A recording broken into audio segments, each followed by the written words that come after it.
Hello friends, welcome back to my channel. आज हमारा बहुत इंपॉर्टेंट टॉपिक होने वाला है जिसका नेम है स्ट्रक्चर ऑफ न्यूरॉन, यानी कि हमारी नर्वस सिस्टम का बेसिक यूनिट। अगर आपको ब्रेन, नर्व या नर्वस सिस्टम का फंक्शन समझना है तो उससे पहले आपको न्यूरॉन का स्ट्रक्चर आना चाहिए।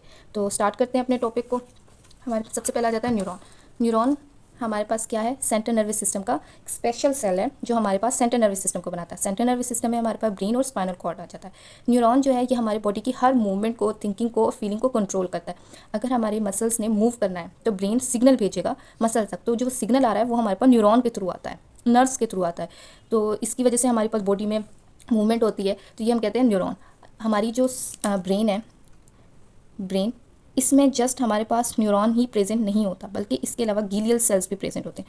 न्यूरॉन तो हमारे पास स्ट्रक्चर और फंक्शनल यूनिट है जो कि हमारे पास ब्रेन को बना रहा है, लेकिन इसके अलावा गीलियल सेल्स भी प्रेजेंट होते हैं। गीलियल सेल्स क्या होती हैं? ये हमारे पास न्यूरॉन को सपोर्ट प्रोवाइड करते हैं। इसके अलावा ये न्यूट्रिएंट्स भी प्रोवाइड करते हैं न्यूरॉन को। तो आपको न्यूरॉन के साथ साथ गीलियल सेल्स का भी प्रेजेंट होना चाहिए। गीलियल सेल्स मैंने अपनी वीडियो में पढ़ाया है, तो आप चैनल पर विजिट कर सकते हैं, वहाँ पर ये टॉपिक फुल कवर किया हुआ है मैंने। इसके अलावा जाता है कि न्यूरॉन जो है ये ऐसा सेल है जो कि इलेक्ट्रिकल मैसेज भेजता है कि हमारे पास ये एक न्यूरॉन है, ठीक है। अब दूसरी न्यूरॉन के साथ ये बाइंड होगा, एक, ये दोनों न्यूरॉन आपस में बाइंड हुए तो यहाँ से यहाँ तक जो एक सिग्नल जाएगा वो सिग्नल जाता है एक्शन पोटेंशियल, जिसमें हमारे पास क्या होता है? एक्शन पोटेंशियल अगर हम समझें, एक इलेक्ट्रिकल सिग्नल होता है जो ट्रैवल करता है नर्व्स के थ्रू। मतलब एक नर्व ने दूसरी नर्व को मैसेज भेजना है तो वो मैसेज जो होगा वो एक्शन पोटेंशियल के फॉर्म में होगा। मतलब एक वायर है, उस वायर के अंदर हमारे पास एक मैसेज है, वो रन कर रहा है और वो फिर दूसरी मतलब न्यूरॉन तक जाएगा, तो उसको हम कहते हैं एक्शन पोटेंशियल। इसी तरह न्यूरॉन क्या आता है? अब ये एक न्यूरॉन है और ये दूसरा न्यूरॉन है। इन दोनों ने आपस में एक दूसरे के साथ कनेक्ट होना है क्योंकि उन्होंने एक दूसरे को अपना सिग्नल प्रोवाइड करना है जो कि एक्शन पोटेंशियल की फॉर्म में था। सोडियम पोटेशियम पंप होते हैं, न्यूरो ट्रांसमीटर भी होता है, इलेक्ट्रिकल सिग्नल भी होता है, केमिकल सिग्नल भी होता है, जिसमें ये दोनों इन्फॉर्मेशन भेज रहे होते हैं। अब हमारे पास एक न्यूरॉन ने दूसरे न्यूरॉन को अपना सिग्नल देना है, तो ये दोनों एक दूसरे के साथ बाइंड हो गए। तो ये बाइंड जो होते हैं जिससे ये एक दूसरे का मैसेज दे रहे होते हैं उसे बोलते हैं साइनेप्स। साइनेप्स इसके हम अभी डिटेल में आगे जाके पढ़ेंगे क्या होता है, कैसे बनता है। इसके बाद आ जाते हैं न्यूरॉन के पार्ट्स, कि हमारे पास जो न्यूरॉन है इसकी कितने पार्ट्स हैं,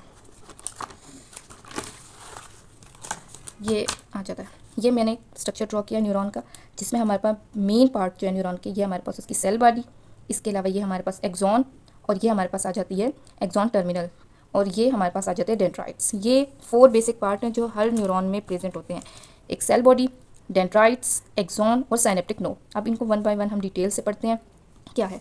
सबसे पहले आ जाता है हमारे पास सेल बॉडी। अब ये न्यूरॉन है मेरे पास, अब इसमें सेल बॉडी क्या है? सेल बॉडी जो है ये जो बीच का स्ट्रक्चर है इसको हम बोलेंगे सेल बॉडी। सेल बॉडी जो होता है ये सेंट्रल पार्ट होता है हमारे पास न्यूरॉन का। मतलब सेल बॉडी को हम सोमा भी कहते हैं और प्रीकैरियन भी बोलते हैं। ये सेंट्रल पार्ट है, इसके अंदर हमारे पास जितनी भी ऑर्गेनल्स होती हैं जो एक सेल की न्यूट्रिएंट प्रोवाइड करने में, उसको वर्किंग में जितनी भी ऑर्गेनल प्रेजेंट होती है वो सारी की सारी हमारे पास सेल बॉडी के अंदर प्रेजेंट होगी। लाइक कोई भी ऑर्गेनल्स होती हैं तो वो यहाँ पे प्रेजेंट होगी। तो यहाँ सेल बॉडी के अंदर हमारे पास क्या क्या प्रेजेंट है? सेल बॉडी के अंदर हमारे पास न्यूक्लियस प्रेजेंट होगा, इसके अलावा हमारे पास साइटोप्लाज्म होगा, ऑर्गेनल्स होंगी बहुत सारी। इसके अलावा हमारे पास सेल बॉडी के अंदर नाइजल बॉडीज़ भी होती हैं। अब नाइजल बॉडीज़ क्या होती हैं? जैसे हमारे पास सेल होता है, ठीक है, ये नॉर्मल जो हमारे बॉडी का सेल होता है, इसके अंदर हमारे पास कुछ हमने पढ़ा था, एक होता है स्मूथ एंडोप्लाज्मिक रेटिकुलम और एक होता है रफ एंडोप्लाज्मिक रेटिकुलम। जो हमारी बॉडी के अंदर रफ एंडोप्लाज्मिक रेटिकुलम होता है वो हमारे पास क्या होता है? प्रोटीन की सिंथेसिस करता है। इसी तरह न्यूरॉन के अंदर जो सोमा है, उसकी बॉडी है, उसके अंदर भी एक रफ एंडोप्लाज्मिक रेटिकुलम प्रेजेंट है जो कि उसके लिए प्रोटीन बनाएगा। लेकिन यहाँ पे न्यूरॉन के केस में उसे हम बोलेंगे नाइजल बॉडी। ये एक स्पेशलाइज रफ एंडोप्लाज्मिक रेटिकुलम है। इसके अलावा सेल बॉडी जो है हमारे जैसे नॉर्मल सेल्स है उसकी भी प्लाज्मा मेम्ब्रेन होती है, सब कुछ होता है। तो इसी तरह सेल बॉडी की भी हमारे पास प्लाज्मा मेम्ब्रेन है। इसके अलावा हमारे पास और क्या क्या प्रेजेंट होता है सेल बॉडी के अंदर? न्यूक्लियस कंटेन के हमारे पास जो सेल बॉडी है इसके अंदर हमारे पास ये सेंटर में न्यूक्लियस प्रेजेंट है, और ये जो सराउंडिंग में ये छोटे छोटे मैंने जो ग्रीन बनाए हैं ये है नाइजल बॉडीज़ जो कि हमारे पास प्रोटीन की सिंथेसिस करेंगे। बीच में हमारे पास क्या आ जाता है? न्यूक्लियस। अब न्यूक्लियस के अंदर हमारे पास न्यूक्लियोलस प्रेजेंट है, ये जो मैंने वाइट कलर में है इसको कहेंगे न्यूक्लियोलस।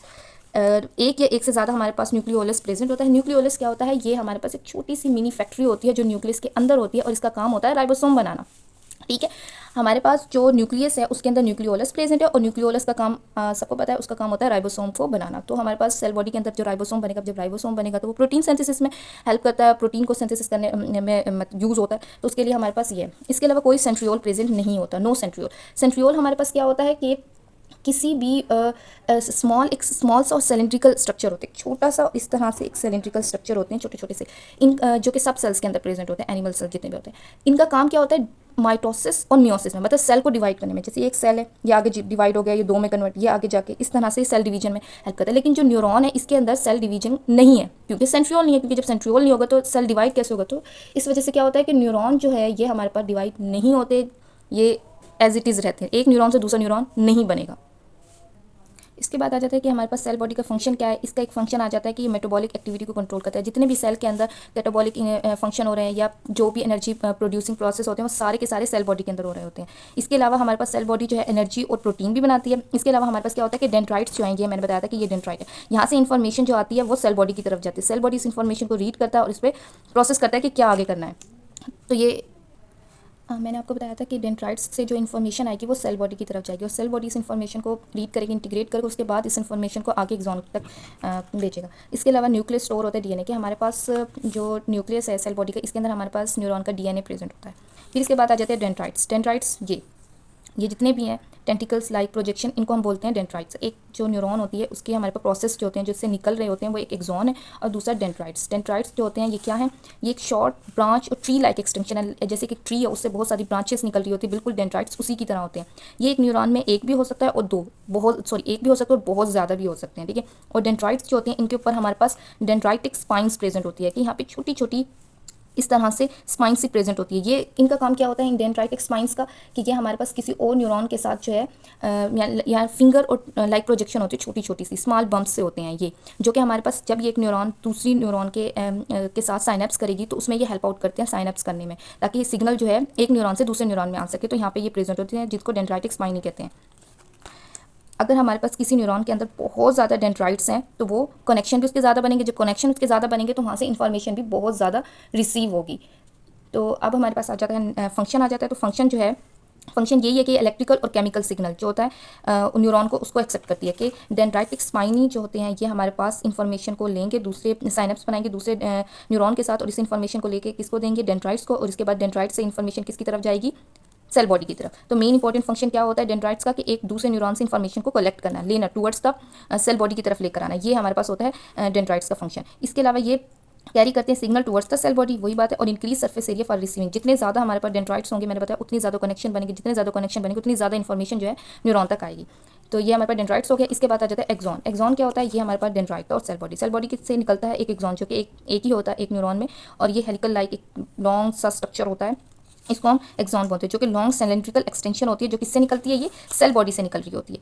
एक्सटेंशन सेल बॉडी से दो प्रोसेस निकलती हैं, एक हमारे पास एक्सॉन निकलता है और एक डेंड्राइट। डेंड्राइट जो होते हैं बहुत ज़्यादा होते हैं, एक्सॉन सिर्फ एक। आप ऐसे समझे कि एक ट्री है, ट्री की जो ब्रांचेज हैं वो हमारे पास डेंड्राइट्स है और उसकी जो मेन जो उसकी शाख होती है उसको हम क्या बोलती है, लकड़ी जो होती है उसकी, वो हमारी एक्सॉन होगी। और एक्सॉन, और फिर जब वो ज़मीन के अंदर जाती है तो वहाँ उसकी जड़ें होती हैं, तो उस जड़ का नाम हमने दे दिया साइनेप्टिक टर्मिनल, एक्सॉन टर्मिनल। इसको आगे जाके पढ़ेंगे तब आपको बताती हूँ। तो 1 एक्सॉन होती है पर न्यूरॉन। एक जो न्यूरॉन है उसके अंदर कितनी एक्सॉन होगी, एक ही, ठीक है। इसके अलावा जो एक्सॉन जो है उसके एंड टर्मिनल्स को हम क्या बोलेंगे, एक्सॉन टर्मिनल। जहाँ पे एक्सॉन एंड होती है और वहाँ पे बहुत ज़्यादा ब्रांचेस से निकली हुई होती हैं उसको हम क्या बोले जाते हैं, एक्सॉन टर्मिनल्स। फिर क्या होती है कि हमारे पास जो एक्सॉन जो होती है ये कवर होती है माइलिन शीट के साथ। आगे मैं बताती हूँ माइलिन शीट क्या है। इसके अलावा इसका फंक्शन क्या है, इसका फंक्शन ये होता है कि जो भी इंपल्स हमारी डेंड्राइट से आई उसको सेल बॉडी ने इंटीग्रेट किया और उस इन्फॉर्मेशन को सेल बॉडी ने एक्सॉन को दे दिया। तो एक्सॉन का काम है कि जो भी सिग्नल है उसको हमारे पास away from the cell body लेके जाना और इस सिग्नल को आगे किसी और न्यूरॉन तक पहुंचाना। इसका काम है सिग्नल को आगे लेके जाना और इनका डेंड्राइट्स का काम है सिग्नल को सेल बॉडी की तरफ लेकर आना। तो ट्रांसमिट करते हैं signal to next neuron, muscles या ग्लैंड जो भी होगा जिसको भी आगे देना है। अब हम एक्सॉन के कुछ इंपॉर्टेंट स्ट्रक्चर पढ़ लेते हैं जो एक्सॉन के अंदर है। सबसे पहले आ जाता है एक्सॉन हिलॉक। एक्सॉन हिलॉक क्या होता है कि ये एक थिक सा एरिया होता है सेल बॉडी के अंदर जहाँ पे एक्सॉन ओरिजिनेट है। ये हमारे पास सेल बॉडी है, ये एक्सॉन। यहाँ पे जो ये थिक सा एरिया है जहाँ से एक्सॉन ने आगे जाके बनना है, इसको बोलते हैं एक्सॉन हिलॉक, ठीक है ना। ये क्या है, ये एक जंक्शन होता है जो हमारे पास सेल बॉडी और एक्सॉन के बीच में प्रेजेंट है। ये एक सेल बॉडी और ये एक्सॉन, इसके बीच में जो थिक एक एरिया है उसको हमने क्या नाम दिया, एक्सॉन हिलॉक। इसका काम क्या होता है कि ये सिग्नल को कलेक्ट करता है, यानी कि डेंड्राइट से और सोमा से जो इन्फॉर्मेशन आई है वो एक्सॉन हिलॉक में जाके कलेक्ट होगी और टोटल सिग्नल को ये क्या कर रहा होता है, स्ट्रॉन्ग बना रहा होता है, जाके एक्शन पोटेंशियल जो आगे ये मतलब डिसीजन मेकिंग में भी हेल्प आउट करता है एक्शन पोटेंशियल के एक्सॉन हिलॉक। मतलब एक्सॉन हिलॉक जो है वो हमारे पास एक्सॉन का पार्ट नहीं है, ये सिर्फ एक जंक्शन है जो कि सेल बॉडी और एक्सॉन के बीच में बनता है। फिर आ जाते हैं इनिशियल सेगमेंट ऑफ एक्सॉन। अब इनिशियल सेगमेंट क्या है कि जहाँ से एक्सॉन ने बना, ये तो एक्सॉन हिलॉक। अब यहाँ पे जो एक्सॉन बनेगा उस जहाँ से बन रहा है उसको हम कहेंगे इनिशियल सेगमेंट, ठीक है। इनिशियल सेगमेंट क्या है? फर्स्ट प्रॉपर पार्ट जहाँ से एक्सॉन ने बनना है उसको हम बोलते हैं initial segment of axon. Initial segment initiation of action potential in motor neuron, कि अगर हमारे पास दो न्यूरॉन होती है, एक होती है मोटर न्यूरॉन और एक होती है सेंसरी न्यूरॉन। जो हमारे पास मोटर न्यूरॉन होती है, इसका काम क्या होता है कि ये हमारे पास इन्फॉर्मेशन जो है ब्रेन से किसी भी मसल्स तक लेकर जाती है, ग्लैंड मसल्स के न्यूरॉन। और सेंसरी का काम क्या होता है कि वो मसल ऑर्गन न्यूरॉन से इन्फॉर्मेशन ब्रेन की तरफ लेकर आती है, उसे कहते हैं सेंसरी। अब जो मोटर इन्फॉर्मेशन होती है जो अवे फ्रॉम द ब्रेन जा रही है, तो उसकी जो एक्शन पोटेंशियल जो इनिशिएट होगा, जहाँ पे सोडियम पोटेशियम पंप होंगे और वहाँ से सिग्नल जनरेट होगा, वो हमारे पास मोटर न्यूरॉन के अंदर इनिशिएशन सेगमेंट ऑफ एक्सॉन, जहाँ से एक्सॉन ने स्टार्ट होना है, वहाँ पे प्रेजेंट होते हैं, वहाँ पे सोडियम पोटेशियम पंप प्रेजेंट होगी। ये सिर्फ मोटर न्यूरॉन में, सेंसरी न्यूरॉन में ऐसा नहीं होगा। सेंसरी न्यूरॉन में कुछ और होगा, वो आगे जाके बताती हूँ। इसके अलावा हमारे पास आ जाते हैं एक्सोप्लाज्म। एक्सोप्लाज्म क्या होता है? ये हमारे पास क्या होता है, जो साइटोप्लाज्म एक्सॉन के अंदर प्रेजेंट होता है, ये हमारे पास एक्सॉन, इस एक्सॉन के सेल के अंदर भी अपना साइटोप्लाज्म प्रेजेंट है, तो उसको हम बोलेंगे एक्सोप्लाज्म। और एक्सॉन जो एक मेम्ब्रेन के साथ, एक मेम्ब्रेन होती है जो उसको कवर करके रखी होती है, जिसको एक्सोलिमा कहते हैं। जैसे हमारे पास हमारी अपनी सेल की भी होती है सेल मेम्ब्रेन, इसी तरह एक्सॉन की भी अपनी सेल मेम्ब्रेन होती है जिसको एक्सोलिमा बोलेंगे। फिर आ जाती है नोड ऑफ रेनवेयर। ये क्या होती है? ये एक एरिया होती है जिसमें स्मॉल गैप होते हैं जहाँ पे नो माइलिनेशन इज प्रेजेंट। हमारे पास ये एक्सॉन है, इस एक्सॉन सारी की सारी माइलिनेटेड है, लेकिन कुछ एरिया ऐसा है जहाँ पे माइलिन शीट नहीं प्रेजेंट। जैसे कि ये जो बीच में छोटी छोटी नोब लाइक स्ट्रक्चर है जो है, इसको हम बोलेंगे नोड ऑफ रेनवेयर। यहाँ पे कोई माइलिन शीट नहीं प्रेजेंट होती, सिर्फ ये एक लॉन्ग सिलेंड्रिकल छोटा सा नोब लाइक स्ट्रक्चर होता है जो दो हमारे पास सेल है एक्सॉन के, उनके बीच में प्रेजेंट होगा। ये नोड का काम क्या होता है? इस नोड का काम ये होता है कि exchange of ion that are necessary for generation of action potential. यहाँ पे सोडियम पोटेशियम पंप प्रेजेंट होंगे जहाँ से आयन का एक्सचेंज होगा, मतलब सोडियम पोटेशियम एक दूसरे के साथ एक्सचेंज होगी, जिससे मेम्ब्रेन जो है वो इन्फॉर्मेशन आगे की तरफ लेके जाएगी। ये इंपॉर्टेंट काम है इसका। दूसरा ये कि ये हेल्प करती है सेल्टोटोरी कंडक्शन, कि अगर हमारे पास ये नोड ऑफ रेनवीर है, यहाँ पे कोई भी शीट नहीं है, माइलिन शीट नहीं है, तो इसकी वजह से क्या होगा कि इन्फॉर्मेशन जो है जंप की तरह जाएगी। कैसे जाएगी कि ये हमारे पास इस तरीके, ये एक नोड है, ये नोड है, ये नोड है। अब यहाँ से इन्फॉर्मेशन नहीं करना है, तो ये इन्फॉर्मेशन ऐसे जंप करके जाएगी इस तरह, बजाय इस तरह सीधा जाने से ये ऐसे जंप करके, जब ये इन्फॉर्मेशन इस तरह से जंप करके जाती है तो वो इन्फॉर्मेशन क्या होती है, कंडक्शन जो होती है फास्ट हो जाती है और इन्फॉर्मेशन आगे की तरफ बहुत जल्दी जल्दी जाती है। तो यहाँ पे माइलिन शीट ना होना इसलिए ज़रूरी है ताकि इन्फॉर्मेशन जो है सेल्टोटोरी कंडक्शन हो और इन्फॉर्मेशन जल्दी जल्दी आगे की तरफ। इनिशिएशन ऑफ एक्शन पोटेंशियल अगर at the first node of Ranvier in sensory neuron. अभी मैंने बताया था कि मोटर न्यूरॉन के अंदर इनिशिएशन ऑफ एक्शन पोटेंशियल कहाँ से स्टार्ट होता है? वो स्टार्ट होता है हमारे पास, मैंने ये बताया था, वो स्टार्ट होता है हमारे पास इनिशियल सेगमेंट ऑफ एक्सॉन। जो एक्सॉन का इनिशियल सेगमेंट है वहाँ से स्टार्ट होता है, लेकिन जो कि हमारे पास सेंसरी न्यूरॉन है उसके अंदर फर्स्ट नोड ऑफ रेनवेयर, कि हमारे पास अगर ये फर्स्ट नोड है तो यहाँ से हमारे पास सेंसरी न्यूरॉन का एक्शन पोटेंशियल स्टार्ट होगा। लेकिन जो हमारे पास मोटर न्यूरॉन है उसका तो उससे पहले ही स्टार्ट हो जाएगा, क्योंकि वहाँ से ही एक्सॉन स्टार्ट हो जाती है। फिर इसके बाद माइलिन शीट आ जाती है। माइलिन शीट जो होती है ये एक फैटी वाइट कवरिंग होती है जो कि एक्सॉन के ऊपर होती है। ये जो एक्सॉन है इसके ऊपर एक, ये जो मैंने ग्रीन सी ये हाईलाइट किया, ये हमारे पास माइलिन शीट है जो कि एक फैटी वाइट कवरिंग होती है जो कि एक्सॉन के ऊपर प्रेजेंट होती है। इसका काम क्या होता है कि ये हमारे पास क्या किससे बनी होती है? अगर हमारे पास पेरिफेरल नर्वस सिस्टम है उसके अंदर अगर न्यूरॉन प्रेजेंट है तो उसके अंदर शवान सेल होते हैं जो माइलिन शीट बनाएंगे, ठीक है। अगर सेंट्रल नर्वस सिस्टम के अंदर कोई न्यूरॉन यानी कि ब्रेन और स्पाइनल कॉर्ड तो उसके अंदर ओलिगोडेंड्रोसाइट जो कि ग्लियल सेल्स है वो हमारे पास माइलिन शीट बनाएंगे। तो आपने ये इंपॉर्टेंट पॉइंट है, ये याद रखना है कि पेरिफेरल नर्वस सिस्टम में कौन माइलिन शीट बनाता है और सेंट्रल नर्वस सिस्टम में। और जो माइलिन शीट है इसके अंदर लिपिड 80% होता है और प्रोटीन सिर्फ 20% होगी। अगर हमारे पास कोई न्यूरॉन माइलिनेटेड है उसके अंदर माइलिन शीट प्रेजेंट है तो वहाँ पे कंडक्शन फास्ट होगी, और अगर माइलिन शीट नहीं प्रेजेंट तो वहाँ कंडक्शन स्लो हो जाएगी। इसका फंक्शन क्या है कि इंसुलेट द न्यूरॉन, कि हमारे पास जो न्यूरॉन है इसमें इन्फॉर्मेशन जा रही है, अगर यहाँ पे माइलिन शीट नहीं प्रेजेंट होगी तो ये न्यूरॉन दूसरे न्यूरॉन के साथ क्या करेगी, लीक कर जाएगी एक दूसरे के साथ, ये इस तरह से बाइंड हो जाएंगे, चिपक सकते हैं, और यहाँ पे जो इन्फॉर्मेशन है जो एक आगे स्मूथली जा रही थी वो इन्फॉर्मेशन लीक होने का खतरा है। तो हमारे पास इंसुलेट लेयर होती है जो कि इन्फॉर्मेशन को क्या करती है, लीक होने से बचाती है माइलिन शीट का काम। इसके अलावा ये इलेक्ट्रिकल इंपल्स जो है उसकी सिग्नल को भी इंक्रीज कर देती है, अगर ये नहीं होगी तो वहाँ पे कंडक्शन स्लो हो जाएगी। इसके अलावा सेल्टोटोरी कंडक्शन में हेल्प करती है, वो मैंने बताया था कि जंप करके जाती है इन्फॉर्मेशन, इस तरह से इन्फॉर्मेशन जाएगी वो स्लो हो जाएगी, लेकिन जब वो जंप करके जाती है इन्फॉर्मेशन तो वो फास्ट हो जाती है। अच्छा, ये एक इंपॉर्टेंट क्लिनिकल पॉइंट है कि एक हमारे पास डिजीज़ होती है जिसको मल्टीपल स्क्लेरोसिस कहते हैं। मल्टीपल स्क्लेरोसिस में क्या होता है कि हमारे पास जो माइलिन शीट है इसके अंदर हमारे पास डैमेजिंग हो जाती है, जो कंडीशन का नाम है अगर माइलिन शीट डैमेज हो जाए तो उस डिजीज़ का नाम क्या होगा, मल्टीपल स्क्लेरोसिस। तो हमने क्या पढ़ा, ये हमने सारा पढ़ लिया एक्सॉन। इसके बाद एक्सॉन जो होते हैं वो एंड होती है किस पे, एक्सॉन टर्मिनल्स पे। एक्सॉन टर्मिनल जो होती हैं वो दूसरी न्यूरॉन के डेंड्राइट्स के साथ हमारे पास बाइंड करते हैं और उसके बाद इन्फॉर्मेशन दूसरी न्यूरॉन तक भेजते हैं। ये जो एक्सॉन टर्मिनल है इसकी यहाँ पे एक नोब लाइक स्ट्रक्चर होता है छोटा छोटा, जिसको साइनेप्टिक एंड बल्ब कहते हैं। यहाँ पे न्यूरो ट्रांसमीटर प्रेजेंट होते हैं जो कि इन्फॉर्मेशन को दूसरी न्यूरॉन तक पहुँचाते हैं। इस साइनेप्टिक एंड बल्ब से ऊपर एक चीज़ होती है जिसको टेलोडेंड्रिया